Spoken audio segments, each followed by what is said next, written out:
All right, let's move on to other stories now. 8 people have been killed and others injured in the latest attack by herdsmen on Ngovo village in Benue State. The rampaging herdsmen reportedly invaded the community armed with guns and machetes. The police have confirmed the incident. Now, reasons for the attack are still unclear, but the leader of the Benue State chapter of Cattle Rearers Association of Nigeria attributes the attack to the villagers' defiance to allow the herders stay in their community. All right, the House of Representatives wants President Muhammadu Buhari to direct an immediate mop-up of arms and ammunition from armed herdsmen in Buruku and other parts of Benue. And they made the reference to last Saturday's killing of more than 20 persons in Buruku and the destruction of properties by suspected herdsmen. And the lawmakers from that area are worried that the majority of their constituents have become refugees in their fatherland. 1 week or less, they have killed over 20 persons. Many more are unaccounted for. We know that Benue has been tagged the food basket of the nation. Buruku, particularly as the motion has indicated, is purely an agrarian society, community. It seems our government is unaware that the issue of herdsmen has been ranked amongst the terror groups in the world. In 2014, to be precise, herdsmen attacks surpassed the deaths caused by Boko Haram.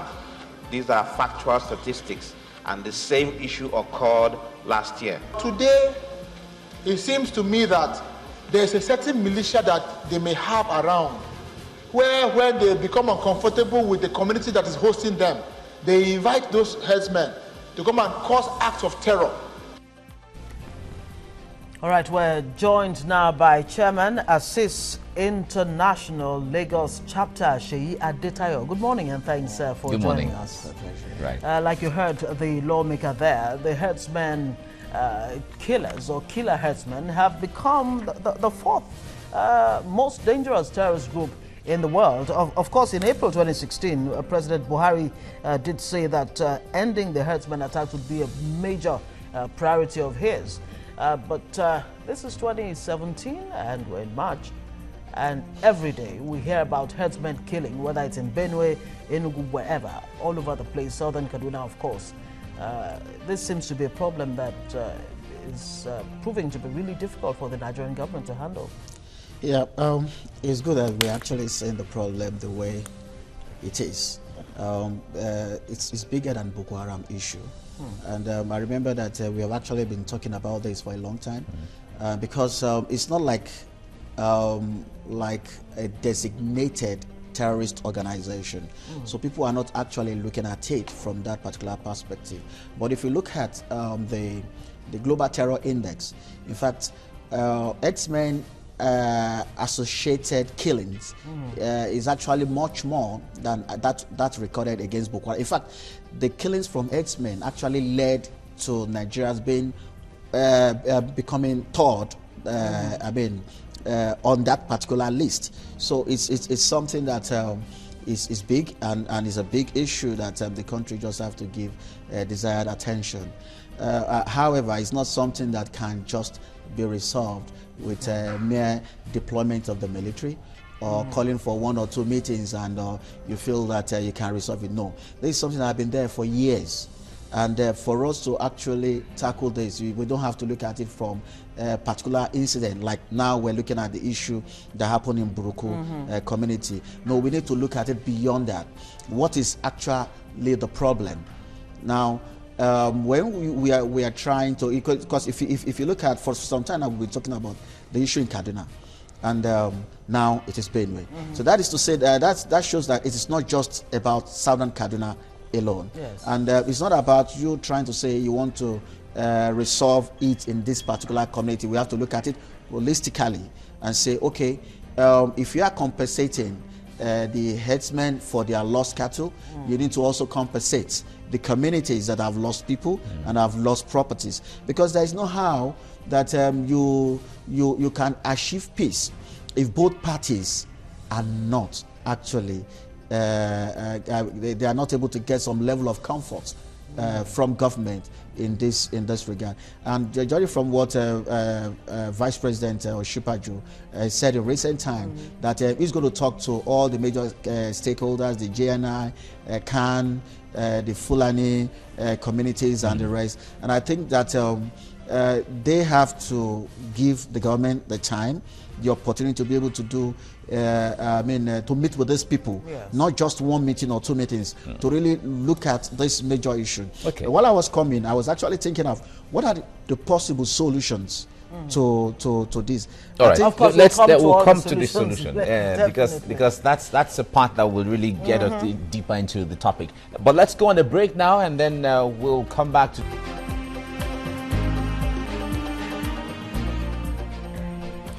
Right, if you're just joining us, you're watching TVC Breakfast. We have been discussing ways to stop the killings by herdsmen in parts of Nigeria. The latest incident took place in Buruku local government area in Benue State in the central of Nigeria. We have with us in the studio the chairman, ASIS International, the Lagos State chapter, Sheyi Adetayo. We've been talking about this. Now, Sheyi, when it comes to herdsmen, I remember 2-3 decades ago, growing up, there used to be this seamless relationship or friendship between herdsmen and farmers, where cattle come. In fact, there's sometimes the farmers get water or get things for herdsmen. And what went wrong that it is so bad now?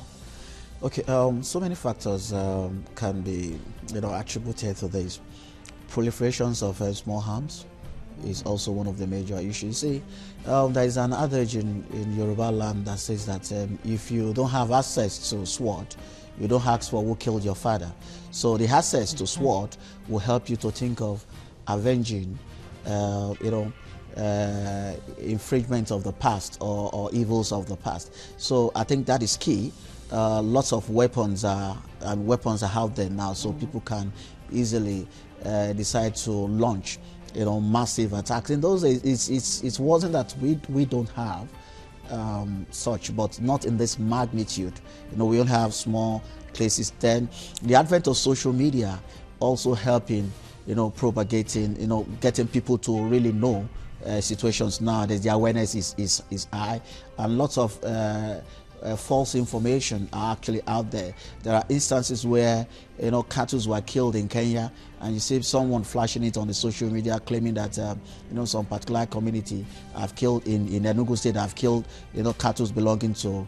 So an average full animal will feel bad that this is what is happening to my brother somewhere. So without knowing that those information are false, they will start develop some Inciting.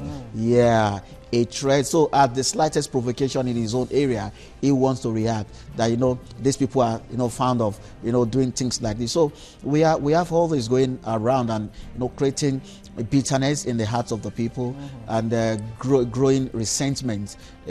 But I believe that everything will still resides with the government and the people.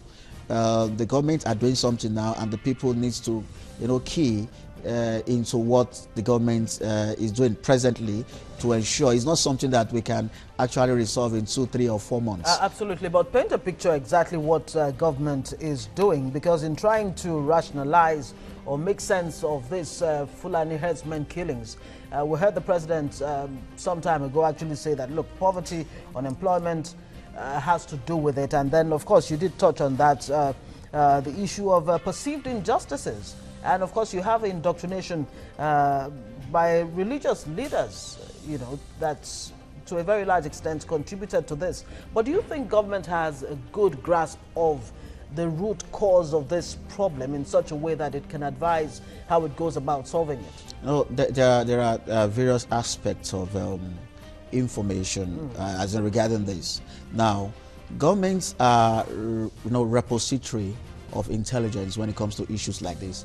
But now, if there are people holding some kind of grudge right now, government might not know, some that have not actually spoken out, and you see them coming out to say they want to avenge, hills of the past. And if we don't create that avenue to say, let everybody come and talk, like the Truth Commission in South Africa, come and speak out. Truth and Reconciliation. Reconciliation Commission. So come and speak out. Let us know. Your father was killed in 1998, or your family was wiped out. Nobody is aware. Maybe this is only known to you and few of your community leaders, and government is not actually aware of what happened in 1998. Come out now and speak out. Mention the people that are involved. Government can now try to adopt the South African, scenario, but this time around with high level of, compensation now to say it's not about saying because that's another key issue is about obvious denial. Coming out to say these people are foreigners is totally out of it.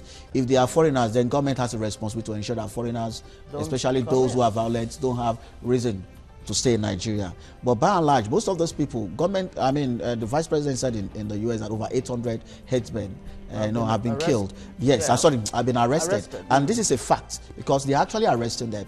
And we've not seen any sign to show that these people are actually foreigners. So if they are foreigners, I believe that government will have, paraded them and say, these are foreigners. So which means that they are Nigerian. So the bottom line is that these are Nigerians with some kind of, grievance.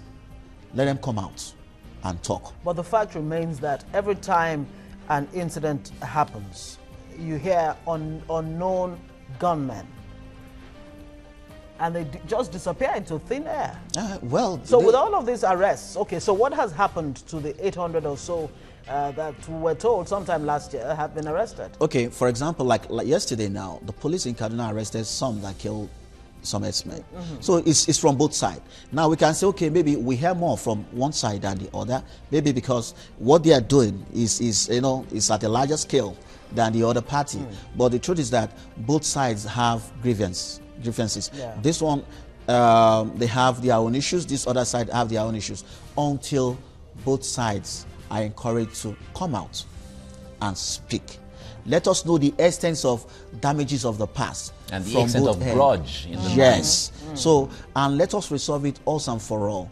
And then after that Truth and Reconciliation Commission, then they set up a commission now that will be responsible for punishment, compensation, and resolution of disputes resulting from grazing and grazing and migrations of those people. Not like, because I remember that also the vice president said that part of the issue is the judiciary, because the inability of the judiciary to dispense justice as fast as possible and in a manner that will be satisfactory to all parties involved. Will some people will just decide to abandon the case and say, you know what, we have our own traditional way of settling issues and disputes. Okay.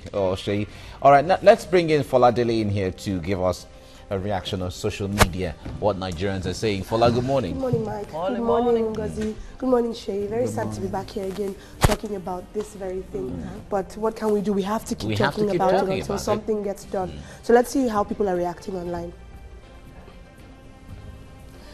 Larry Olayinka says, so what stops President Buhari from speaking out against the murderous and destructive Fulani herdsmen?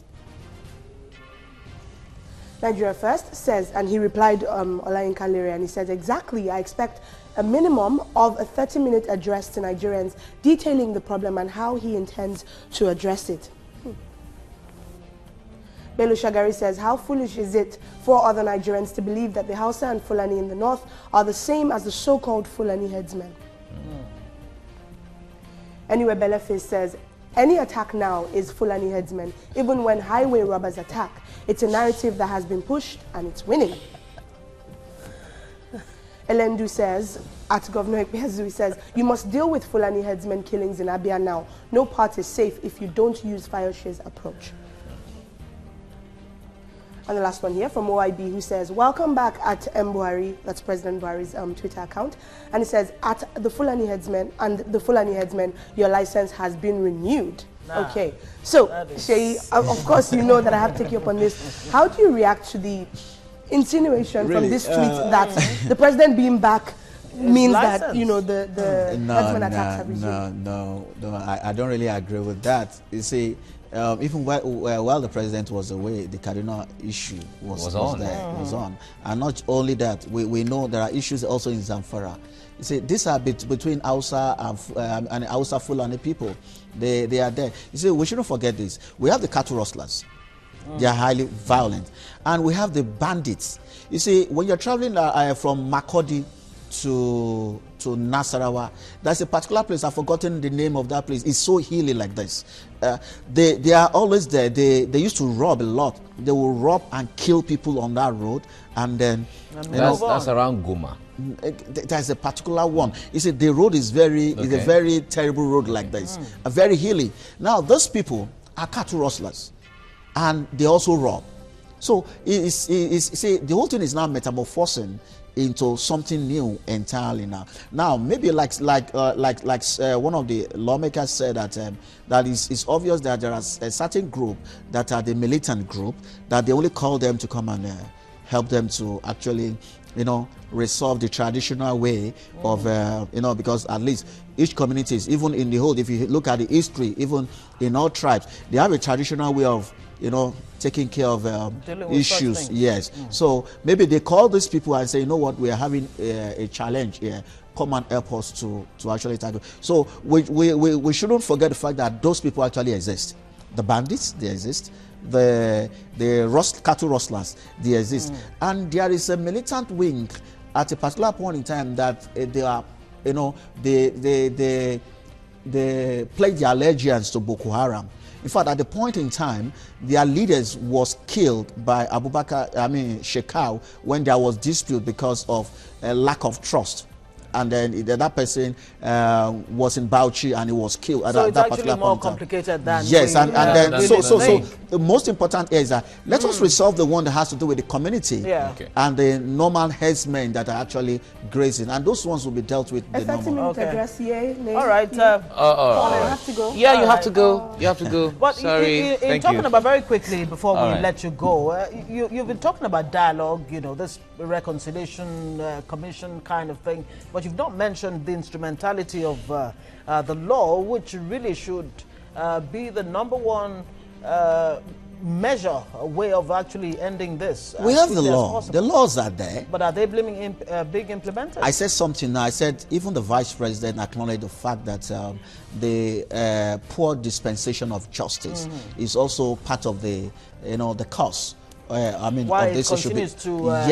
Because when issues are not addressed on time, people get tired. Okay, Sheyi Adetayo, thank you very much for coming on the program this morning. Thank you. So much. Right, let's go on a break and then we come back to dwell on other issues this morning before we round off. Stay with us.